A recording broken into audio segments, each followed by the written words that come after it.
Assalamualaikum warahmatullahi wabarakatuh. Nama saya Devira Vedatunisa dengan NPM 101211307 dari kelas C12 Manajemen. Saya akan menjelaskan 4 materi PAI 5. Yang pertama ada Marifatul Quran. Yang pertama Tariful Quran. Menurut bahasa, Quran sendiri artinya bacaan. Pengertian ini dikemukakan di dalam Al-Quran sendiri, dalam Quran Surat Al-Qiyamah ayat 17 sampai 18. Bunyinya seperti ini. Inna alaina jam'ahu wa qur'ana fa iza qara'nahu fatabbi qur'ana.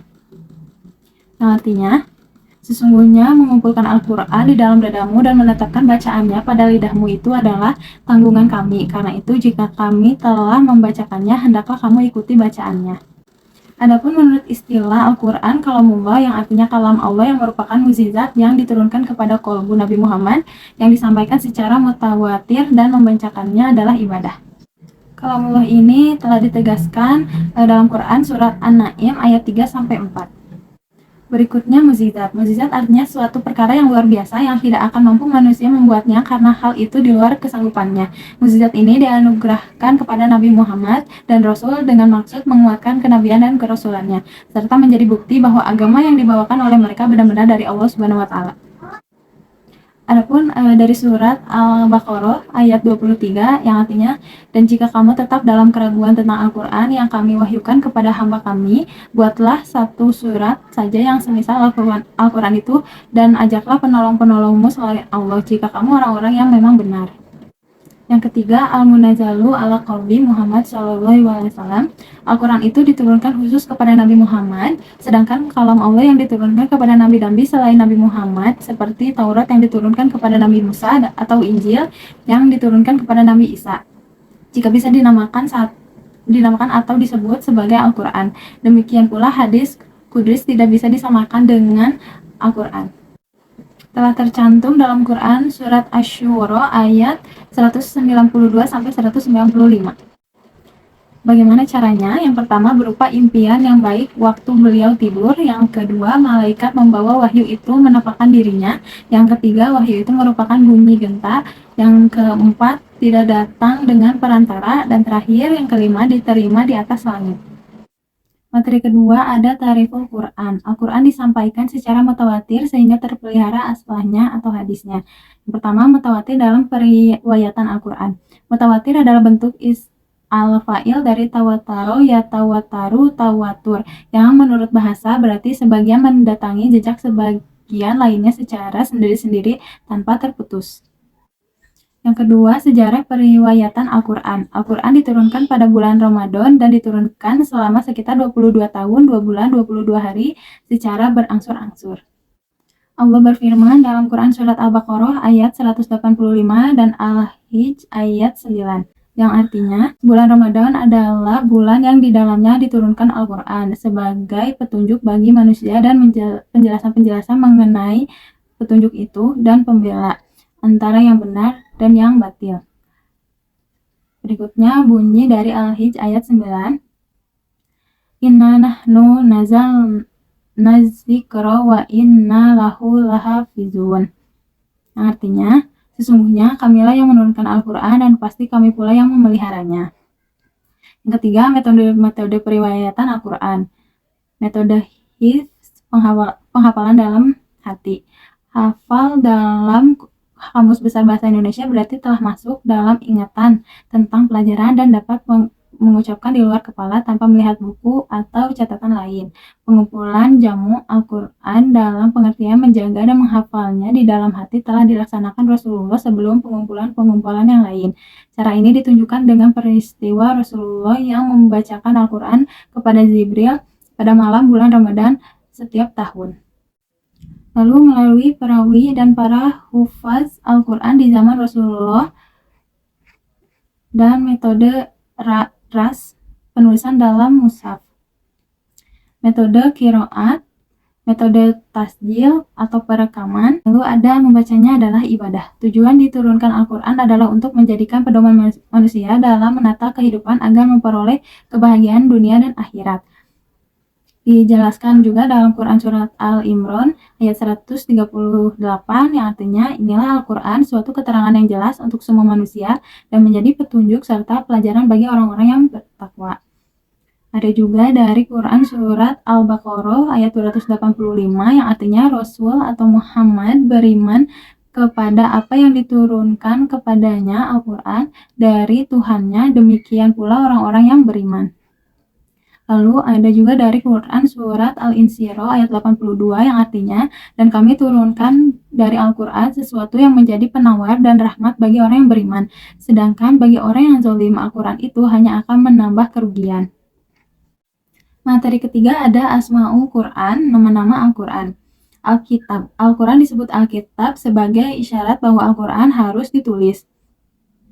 Ada surat dari Quran Surat Al-Baqarah ayat 2 yang bunyinya, Zalikal kitabul la raiba fihi hudal lil muttaqin. Yang artinya, kitab ini tidak ada keraguan padanya, petunjuk bagi mereka yang bertakwa. Petunjuk. Al-Quran disebut petunjuk karena mengarahkan manusia kepada jalan yang lurus yang menyelamatkan mereka dari keyakinan yang sesat dengan jalan membimbing akal dan perasaan mereka agar berkeyakinan yang benar dengan memperhatikan bukti-bukti kebenaran Allah. Ada dari Quran Surat Al-Baqarah ayat 185. Berikutnya rahmat. Al-Quran disebut Ar-Rahmah karena Al-Quran merupakan karunia bagi orang-orang yang meyakini dan melaksanakan pertunjukan-pertunjukannya. Mereka akan merasakan nikmatnya hidup di bawah naungan Al-Quran. Tercantum dalam firman Allah, Quran Surat Al-Isra ayat 82. Yang artinya, dan kami turunkan dari Al-Quran suatu yang menjadi penawar dan rahmat bagi orang-orang yang beriman, dan Al-Quran itu tidaklah menambah kepada orang-orang yang zalim selain kerugian. Berikutnya, cahaya. Al-Quran disebut merupakan cahaya yang terang benderang yang memberi petunjuk kepada manusia, mengeluarkan mereka dari kegelapan syirik, penyembahan kepada berhala. Tercantum dalam firman Allah, Quran Surat An-Nisa ayat 174 yang artinya, hai manusia, sesungguhnya telah datang kepadamu bukti kebenaran dari Tuhanmu, Muhammad dengan mukjizatnya, dan telah kami turunkan kepadamu cahaya yang terang benderang. Berikutnya ruh. Al-Quran disebut ar-ruh menurut Muhammad Sulaiman Abdullah Al-Ashqar dalam Zubdatut Tafsir karena Al-Quran memberi petunjuk kepada manusia. Adapun dari Quran Surat Asy-Syura ayat 52 yang artinya, dan demikianlah kami wahyukan kepadamu Muhammad ruh Al-Quran dengan perintah kami. Sebelumnya kami tidaklah mengetahui apakah kitab Al-Quran dan apakah iman itu, tetapi kami menjadikan Al-Quran itu cahaya. Dengan itu kami memberi petunjuk siapa yang kami kehendaki di antara hamba-hamba kami, dan sungguh engkau benar-benar membimbing manusia kepada jalan yang lurus. Berikutnya obat. Al-Quran disebut Asy-Syifa karena di dalam Al-Quran terdapat obat bagi segala penyakit keraguan, kemusyrikan, kemunafikan, syahwat, dan syubhat, termasuk pula semua penyakit jiwa yang mengganggu ketentraman manusia. Ada tercantum dalam Quran Surat Yunus ayat 57 yang artinya, hai manusia, sesungguhnya telah datang kepadamu pelajaran dari Tuhanmu dan penyembuh bagi penyakit-penyakit yang berada dalam dada, dan petunjuk serta rahmat bagi orang-orang yang beriman. Selanjutnya, kebenaran. Al-Quran mengandung kebenaran yang tidak ada keraguan sama sekali di dalamnya. Al-Quran mengungkapkan bukti-bukti keesaan Allah dan kerasulan Muhammad SAW. Adapun Quran Surat Yunus ayat 108 yang artinya, hai manusia, sesungguhnya telah datang kepadamu kebenaran Al-Quran dari Tuhanmu. Sebab itu, barang siapa yang mendapat petunjuk, maka sesungguhnya petunjuk itu untuk kebaikan dirinya sendiri, dan barang siapa yang sesat, maka sesungguhnya kesesatannya itu mencelakakan dirinya sendiri, dan aku bukanlah seorang penjaga terhadap dirimu. Selanjutnya, penerangan. Al-Quran ini adalah penerangan bagi seluruh manusia. Nama lain Al-Quran ini tertulis di dalam surat Al-Imran ayat 138 yang bunyinya, Haza bayanul linnasi wa hudaw wa mau'izatul lil muttaqin. Inilah Al-Quran, suatu keterangan yang jelas untuk semua manusia dan menjadi petunjuk serta pelajaran bagi orang-orang yang bertakwa. Berikutnya, pelajaran. Al-Quran mengandung pelajaran-pelajaran yang indah yang dapat memperbaiki akhlak dan amal perbuatan manusia. Tercantum dalam Quran Surat Al-Qamar ayat 17 yang artinya, dan sesungguhnya telah kami mudahkan Al-Quran untuk pelajaran, maka adakah orang yang mengambil pelajaran? Selanjutnya, berita gembira. Al-Quran meneguhkan orang-orang yang beriman untuk menetapi jalan kebenaran. Itulah jalan Allah yang rahmatnya meliputi semesta, dan Dia menyediakan surga yang menikmatinya tiada terkira untuk orang-orang bertakwa.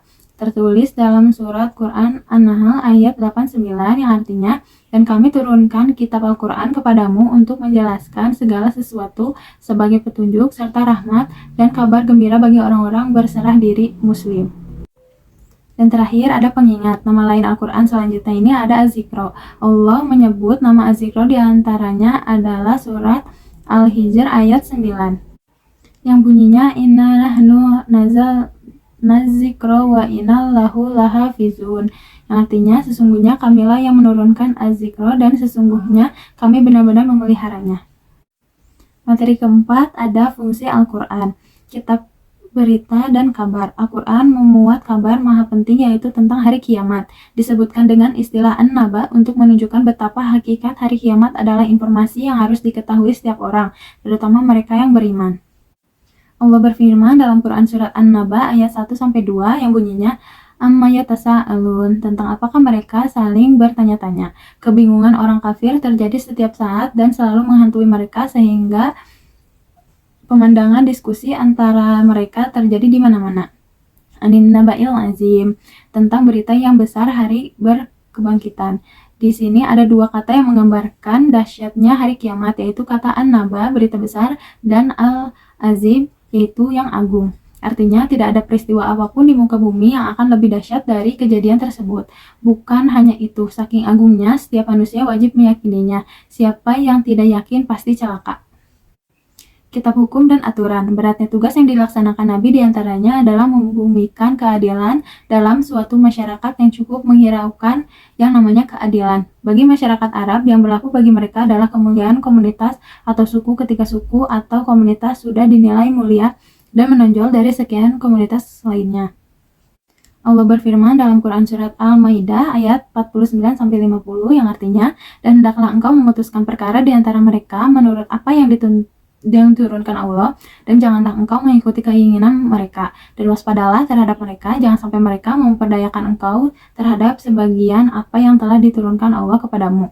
Jika mereka berpaling dari hukum yang telah diturunkan Allah, maka ketahuilah bahwa sesungguhnya Allah berkehendak menimpakan musibah kepada mereka disebabkan sebagian dosa-dosa mereka, dan sungguh kebanyakan manusia adalah orang-orang yang fasik. Apakah hukum jahiliyah yang mereka hendaki? Hukum siapakah yang lebih baik daripada hukum Allah bagi orang-orang yang meyakini agamanya? Ayat ini mengandung kritik bagi komunitas pada waktu itu yang mendasarkan ketentuan hukumnya dengan hawa nafsu.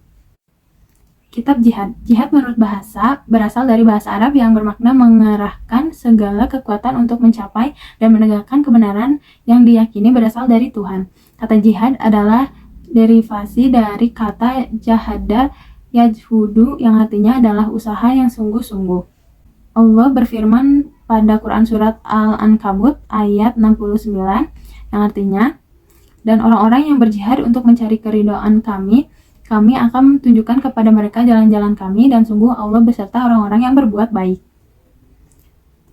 Berikutnya kitab tarbiyah. Dalam bahasa Arab, tarbiyah berasal dari kata roba yarbu yang artinya bertambah dan berkembang. Sementara dalam literatur bahasa Arab, kata tarbiyah mempunyai bermacam-macam definisi. Allah berfirman dalam Quran surat Al-Imran ayat 79 yang artinya, tidak sepatutnya seseorang diberi Alkitab, hukum, dan kenabian oleh Allah, kemudian dia berkata kepada manusia, jadilah kamu para penyembahku, bukan penyembah Allah. Tetapi hendaknya dia berkata, jadilah kamu para pengabdi Allah, karena kamu selalu mengajarkan kitab dan mempelajarinya. Ada pedoman hidup. Al-Quran itu adalah kitab suci umat Islam yang diwahyukan oleh Allah melalui malaikat Jibril secara berangsur-angsur kepada Nabi Muhammad. Al-Quran merupakan kitab suci terakhir yang diwahyukan dan merupakan penyempurna kitab-kitab sebelumnya. Allah berfirman dalam Quran surat Al-Qasas ayat 50 yang artinya, maka jika mereka tidak menjawab tantanganmu, maka ketahuilah bahwa mereka hanyalah mengikuti keinginan mereka, dan siapakah yang lebih sesat daripada orang yang mengikuti keinginannya tanpa mendapat petunjuk dari Allah sedikit pun? Sungguh Allah tidak memberi petunjuk kepada orang-orang yang zalim. Selanjutnya adalah kitab ilmu pengetahuan. Allah berfirman dalam Quran surat Al-Alaq ayat 1-5 dan bunyinya, Iqra bismi rabbikal ladzi khalaq. Bacalah dengan menyebut nama Tuhanmu yang menciptakan. Khalaqal insana min 'alaq. Dia menciptakan manusia dari segumpal darah. Iqra wa rabbukal akram. Bacalah Tuhanmu lah yang maha mulia. Allazi 'allama bil qalam. Yang mengajar manusia dengan pena. Alamal insana malam ya'lam. Dia mengajarkan manusia apa yang tidak diketahuinya. Mungkin segitu saja yang bisa saya sampaikan. Kurang lebihnya mohon maaf. Wassalamualaikum warahmatullahi wabarakatuh.